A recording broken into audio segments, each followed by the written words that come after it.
I gave you my heart.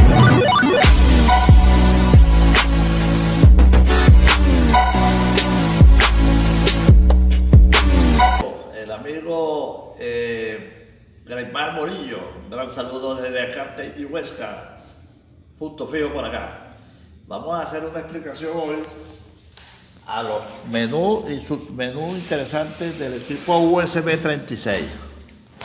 Presentamos acá la pantalla principal, ya lo tenemos calibrado con AWSD 1.1 y vamos a dar una explicación de las leyes focales acá, que son las directrices que el computador electrónico ajusta, o la trigonometría de las medidas cuando aparece una indicación, un eco que supera el 20% de la compuerta, y tocando la compuerta se registran los valores específicos de lo que es la trigonometría funcional, de los cálculos que hace el software electrónicamente y los configura en estas, son lo que llaman las leyes focales. La tenemos con 7 lecturas, donde hay profundidad, donde hay distancia superficial, que es LSA, el recorrido sónico que recorre, y donde están las amplitudes con sus porcentajes específicos.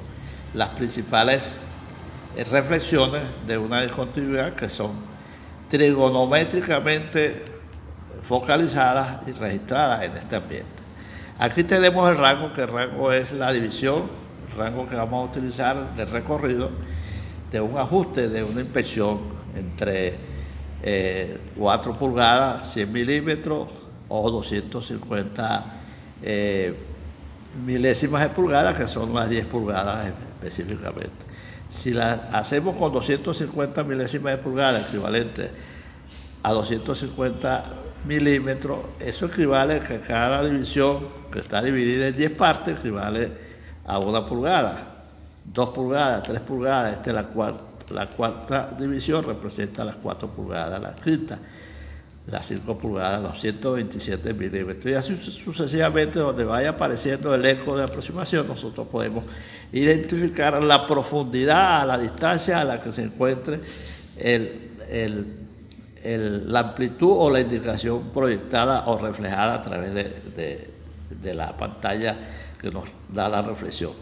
El proof delay, en segundo lugar, es el retardo del haz. Si generalmente hacemos una inspección y mi eco aparece un poco distante a 4,5, bueno, generalmente se demuestra que hay una imprecisión y que hay que calibrar, ajustar para corregir esa imprecisión y ese desajuste que tiene el retardo del haz. Con esta especificación, naturalmente, cuando se calibran y se guardan las referencias conocidas, el equipo ajusta técnicamente el proof delay, el retardo de haz en precisión y ubicación exacta, pero ya eso lo hace la calculadora electrónica del equipo, lo que es el retardo del haz. Empezamos en 0, cuando calibramos y registramos, él automáticamente hace unos cálculos y los proyecta en estos niveles específicamente. En la velocidad acústica, que generalmente son 3250, después de ajustado y calibrado el equipo, baja a 3237. Naturalmente que eso especifica que estamos en el rango de la velocidad acústica del material, del acero al carbono, y así sucesivamente. Hay unas tablas específicas del código que proyectan cuáles son las precisiones de las velocidades acústicas de acuerdo al material. El display delay, que es el retardo de la pantalla, también se ajusta, pero aquí generalmente la tenemos en 0. A veces en algunas fases tenemos que orientar y proyectar ese retardo de la pantalla, pero en la gran mayoría de las veces no lo tocamos, lo dejamos en 0. A veces se nos desajusta y tenemos que hacer esas imprecisiones. Bueno, aquí tenemos, esta es la pantalla principal que siempre vamos a utilizar, y la vamos a ubicar para leer nuestras interpretaciones y nuestras especificaciones básicas de la indicación en qué división se encuentra en la pantalla, con la amplitud que proyecte generalmente después de calibrado el equipo. El pulso, fíjense ustedes, vamos a la pulsación. El pulso debe estar en voltaje alto, energía alta, el damping, que es el amortiguador del traductor, del palpador, para que se mantiene en unos niveles de 50 ohms, que son las unidades funcionales del amortiguamiento que tiene el traductor. Y el PRF, que es la frecuencia de repetición de pulso, que generalmente se encuentra en estas calibraciones en auto high, en 1500 Hz, con los convencionales. Si tuviéramos un arreglo de fase, tuviera los 2150, que es en general donde él se proyecta para los arreglos de fase o fase raíz. Brincamos al otro submenú, a la recepción. ¿Qué es la recepción? Naturalmente es lo que recibe. Como estos traductores son monolíticos, emiten y reciben a su vez, el dual está completamente apagado. Generalmente se encuentra en una operación de un traductor monolítico de emisión y de recepción. Si tuviéramos el dual, tuviéramos dos conectores acá para trabajar con traductores duales que emiten en una unidad y en otra reciben la señal. Pero aquí estamos usando solamente un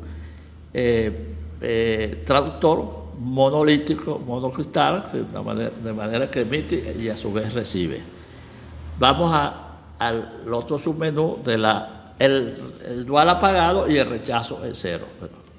Vamos a continuar aquí con el AWS. El AWS, como esta calibración está dada en AWS de 1.1, naturalmente que las referencias son grabadas con sensibilidad, con un ajuste de sensibilidad de 16 en el calibrador IW, y ajusta las operaciones de amplitudes que hemos registrado durante la calibración. Y esto nos da un rating de que él mismo calcula cuando la indicación puede ser rechazada o aceptada de acuerdo a la tabla que estemos usando, la 6.1, la AWS 6.1, AWS 6.2, 6.3.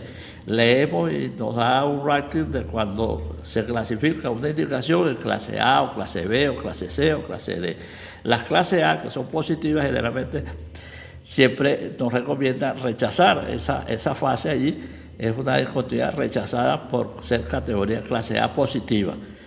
Y así vamos nosotros utilizando este AWS para referenciar y ayudarnos a aceptar o a rechazar bajo normas de código específico. Vamos al otro punto, que es la calibración. En la calibración generalmente tenemos dos referencias conocidas. Vamos a la que me proyecte acá. Esta proyección, cuando tenemos el traductor acá, en esta parte aquí, naturalmente, allí, eso indica que el gas va a salir de acuerdo a la frecuencia y al ángulo seleccionado a 70 grados en este caso, y va a registrar un eco de 100 milímetros, porque este es un radio de 100 milímetros, pero al regresar de nuevo acumula los 200 milímetros. Entonces el equipo tiene que estar calibrado, ajustado al control de distancia de este calibrador, y nos va a dar esas configuraciones en la pantalla principal, manifestando e interpretándose como calibrado la distancia del control de distancia. Eso tenemos que configurarlo y naturalmente también referirlo a lo que es la salida de las, en qué impresión está saliendo, y eso lo proyectamos allí, tanto la refracción como la salida del haz, como la sensibilidad. Tenemos que ajustar de acuerdo a la salida que grabemos acá. La refracción acá, en el segundo barreno de 2 pulgadas, aquí, en el segundo barreno de 2 pulgadas, tenemos que arrancar con el ángulo de 70 grados por la frecuencia que estamos utilizando, y el traductor o el palpador que estamos seleccionando tiene que ajustarse al ángulo específico de 70 grados con la salida de la impresión, donde controlamos el control de distancia con la salida del lado. Usamos el mismo valor número 7 para el caso funcional de esta calibración. Y así nos vamos con la compuerta. Amigos, dimos una pausa y continuamos acá. Habíamos quedado en la compuerta del gate A, que es la compuerta A. Recuerden que esto está proyectado en inglés, pero ya vamos a explicar la definición en español. La compuerta A, que está a 60, en este caso, cuando hablamos 60 milímetros, simboliza los 60 milímetros que tiene del inicio de la compuerta en primera opción. Cuando decimos gate width es el ancho de la compuerta, que es este ancho que tenemos acá, 17.30, nos dice allí que hay el ancho de la compuerta. El threshold, el threshold significa la altura de la, vamos a acomodarlo por acá, le damos entrada y fíjense cómo se mueve la compuerta. Si lo quiero tener más alto o lo quiero bajar más, fíjense. Generalmente los procedimientos dicen mantener al 20% y podemos darle, vamos a ver acá, le damos 20%, como dice el procedimiento, y le damos una amplitud mucho más amplia. Fíjense cómo va creciendo allá. Y vamos a reinicio, le bajamos para dar un poquito más de amplitud. Ok. Y ahora le vuelvo para que me abarque la pantalla completa, le vuelvo a dar ampliación y la dejamos ahí para que pueda registrar todos los ecos en las diferentes mediciones del rango escogido de 250 milímetros de función. Bueno, ahí tenemos cómo movemos nosotros las compuertas, las reducimos y le damos más longitud de ancho a cada compuerta. La altura, el umbral de la compuerta donde debe estar colocado. Pues. Y el TOF tipo de modo pico, puede ser flag y pico. Siempre usamos pico en el eco fundamental. La ganancia que la tenemos acá, fíjense ustedes, ahí tiene una ganancia de 58, la podemos bajar, la podemos reducir. Vamos a dejarla ahí porque ahí generalmente para hacer algunos ejemplos funcionales. La segunda compuerta que estamos viendo acá, que es cómo bajamos a esa segunda compuerta, que no la estamos usando, por eso se registra en azules, pero generalmente siempre la hemos eliminado en los submenús internos. Siempre vamos a entrar con la compuerta A, con la clase A. Aquí la tenemos, clase A. Ahora vamos a los menús y los submenús. Estos fueron los menús principales, horizontales y los cuadros específicamente de la función de la pantalla principal. Vamos a internamente, ¿cómo cambia? Ahí entramos. En archivo, fíjense, el directorio es USB. Latcho, podemos registrar una data, colocarla y aparecer y en un momento determinado que hemos grabado. Este es el archivo de grabar y registrar fundamentalmente las características y inspecciones que podemos realizar. Fíjense, aquí tenemos llamar a un punto de una data que hemos grabado, reportes rápidos, reportes cortos, más cortos y almacenamiento de la data postura. Le damos un nombre específico y aquí la placa que estemos evaluando y le damos luego entrar. Y aquí generalmente esto tiene la capacidad de almacenar en la memoria, en la tarjeta SD, hasta 8 GB. Y un video del equipo puede guardarse hasta 7 minutos de video. Esa es una de las características que tiene el equipo de poder registrar y almacenar. Entonces este es el archivo de registrar los reportes, almacenar y imprimirlos en la computadora, en la PC nuestra y pasar un informe técnico esencial y registrado. Cuando dice que el ultrasonido presenta sus imágenes digitalizadas, es como la radiografía que a través de una película, y esto es a través de un informe digitalizado, aparecen las imágenes de inspección y los registros fundamentales de las leyes focales, de las características de la discontinuidad específicamente funcional. De acuerdo al código ASME, sección 5, artículo 4, trabajamos con varios códigos, ASME B31.3, API 1104, ASME 570 o ASME 510, de acuerdo al equipo. Una de las características más funcionales es la ASME sección 8, división 1 y 2, que generalmente para recipientes y calderas en construcción. Bueno, salimos de este archivo del file y entramos a eval. Eval Mira, aquí estamos, donde escogemos la evaluación del código, de la calibración que vamos a hacer. Acá estamos en el bar, naturalmente, el código de evaluación, el color de las piernas, cuando proyectamos ya una muestra de una probeta que ya vamos directamente con el medio paso y el paso completo a hacerle barrido, escaneo a la pieza. Y entonces encendemos las piernas que nos identifican que si es cuando soldadura, para indicar la pierna en qué posición está, en la primera, segunda o tercera pierna. Generalmente en la soldadura funcionan dos piernas, la primera y la segunda, y la tercera pierna, que ya la van a ver cuando vamos a hacer los ensayos en probeta funcionales, cómo actúan las piernas, para ver el recorrido sódico, en qué posición de soldadura se encuentra la indicación, si es en la primera o segunda pierna o tercera pierna.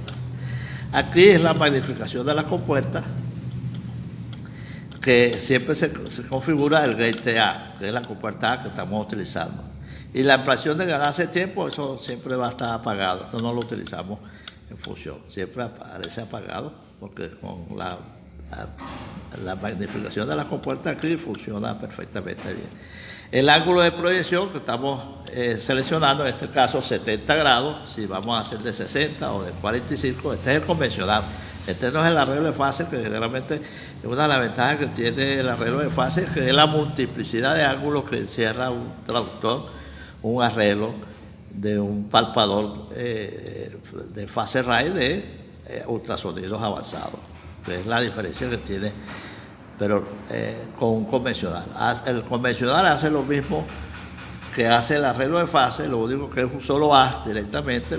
Tenemos que estar cambiando, si nosotros escogemos uno de 45, uno de 60, uno de 70, uno de 35, tenemos que hacer los cambios de traductor, que es lo que la ventaja que tiene el traductor de fase RAI, que no se hace el cambio porque él tiene un rango de ángulos desde 40 a 70 grados funcionales y elementos que configuran desde 16 a 256 elementos. Hay traductores virtuales, que eso lo explicaremos cuando estemos en los arreglos de fase. Bueno, el espesor que hemos usado aquí es un rango de 30 milímetros, porque vamos a hacer pero podemos, cuando vamos a la muestra, tenemos que colocar el espesor, el taille es el espesor. Y lo vamos a llevar a 30 milímetros para que nos dé el rango de lectura de los barrenos, de las perforaciones que tenemos en los distintos calibradores que vamos a utilizar en este momento. El equivalor, un valor importante que es este acá. Cuando el valor sale de la salida acá del traductor, calculamos que este tiene 17 minutos a la salida del eje principal, porque este es un plexiglass que tiene internamente el traductor. Y de acá a acá hace 17 minutos a la impresión número 7. Son como 17 minutos, lo alimentamos y lo llevamos a la tarjeta de presentación para que configure bien. Este diámetro acá, generalmente voy a explicar acá, como estamos usando en soldaduras de cargas estáticas, en plano, usamos siempre el flat. Pero si estamos haciendo tubería, colocamos el diámetro exterior de la tubería, multiplicamos el diámetro exterior por el diámetro exterior por 3, 14, 16 milímetros y lo colocamos acá. Por ejemplo, tenemos una pulgada, tenemos un tubo de 6 pulgadas, de diámetro de 625 milímetros, lo llevamos a milímetros y colocamos 168 milímetros, refiriéndonos a un diámetro de 6 pulgadas de diámetro exterior, 6.625. Se lleva a milímetros y esto da 168 acá, lo colocamos y estamos identificando el barrido de escaneo que vamos a hacer a un tubo de un diámetro de 6 pulgadas. Si es de 4 pulgadas, igual 4.5 por 25.4 y eso nos da 114 milímetros, lo colocamos acá. En el caso de un diámetro de 4.5 diámetro exterior de pulgada. Esto sucesivamente tenemos que trabajar con el diámetro exterior. Y si es continuamos por acá con los readings. Los readings, para que ustedes vean, son las lecturas que van a aparecer en la pantalla. El SA, el RA, recorrido sódico superficial, la profundidad, la amplitud, el PA, Vamos a proyectar los decibeles de ganancia que tiene y el resultado final para que aparezcan allí en las leyes focales. Fíjense, ponemos el ejemplo acá y vemos acá en esta explicación gráfico pequeño que es el PA, el recorrido de punta acá, con la salida de impresión de la salida del haz hasta acá es el PA, el recorrido horizontal superficial. El SA, que es la hipotenusa, es la diagonal del recorrido del sonido. Y lo proyecta con SA, uno de los valores específicamente muy importantes a tomar en cuenta. Y es la trayectoria de la hipotenusa. Si el sonido sigue, él continúa acá y sigue acá marcando lo que llama el soundfall, del PA, del SA, del DA. Uno de los valores funcionales que siempre estamos es comparándonos con estas, son las más importantes. La profundidad, que es el espesor de la amplificación tocando la compuerta, el SA, que es el recorrido sónico diagonal, la hipotenusa, y el PA en la horizontalidad. Esa medida es para proyectar la ubicación exacta de la discontinuidad o de la imperfección que estamos ubicando. Continuamos acá y damos un ejemplo de cómo tenemos ahorita funcionalmente en el ajuste principal. Lo que estamos hablando es las lecturas escogidas. El SA, que también lo tenemos acá, SA repetido. El DA, la profundidad. El PA, la amplificación de las compuertas. El recorrido sónico, los decibeles de ganancia que proyecte y aquí da el resultado final. La podemos utilizar en 7 lecturas o 4 lecturas. Esa es la manera que cómo lo configuremos. Bueno, entramos básicamente a otro submenú, que es el Coffee. Vamos a entrar al Coffee 1. El Coffee 1 y salimos, que es la selección del lenguaje que estamos utilizando. Lo estamos usando en inglés ahorita, podemos tenerlo en español. Fíjense todos los idiomas que tiene acá. Aquí le damos aquí, fíjense, francés, español, italiano, romaní, neerlandés, portugués, somalí, Bulgaria, Polonia, japonés, fíjense, todas las. Por eso que realmente estos equipos son costosos, porque el gran software se ubica para los distintos países a nivel mundial, donde se vende el equipo y donde se suministra y se usa el idioma nacional de cada país. Aquí lo tenemos en inglés, siempre usamos el inglés. Las unidades en milímetros, si las queremos tener en pulgadas, fíjense. Aquí hicimos los cambios a pulgadas. El espesor, que lo teníamos en 30, cambió a 1 pulgada, 181 pulgadas. Naturalmente, el equivalor, que lo teníamos en 17, cambió a 0.681 milésimas de pulgada. Aquí lo teníamos en 168, lo cambió a casi 2 pulgadas, 1960 milésimas de pulgada. Y así sucesivamente. Bueno, vamos a entrar al Coffee que tenemos. Lo vamos a dejar naturalmente en milímetros porque tenemos más, lo dejamos así. Y fíjense, entramos adentro y ya nos cambia a milímetros. Fíjense, ahí te volvió naturalmente el origen, 30 milímetros, como lo teníamos anteriormente, y esa es la forma selectiva a la cual el inspector, el experto, pueda ajustarse a la mejor familiaridad del conocimiento que tenga, si quiere trabajar en pulgadas o en milímetros, unidades del sistema inglés, USA, o el sistema métrico decimal. Vamos a la Coffee 1, que es el lenguaje, ya habíamos explicado, la fecha, el color del esquema. Fíjense este color aquí, como lo vamos a cambiar nosotros, lo cambiamos el esquema. Uno tiene 4 colores específicos funcionales de contraste y de variedad. Siempre usamos el color verde o el color amarillo.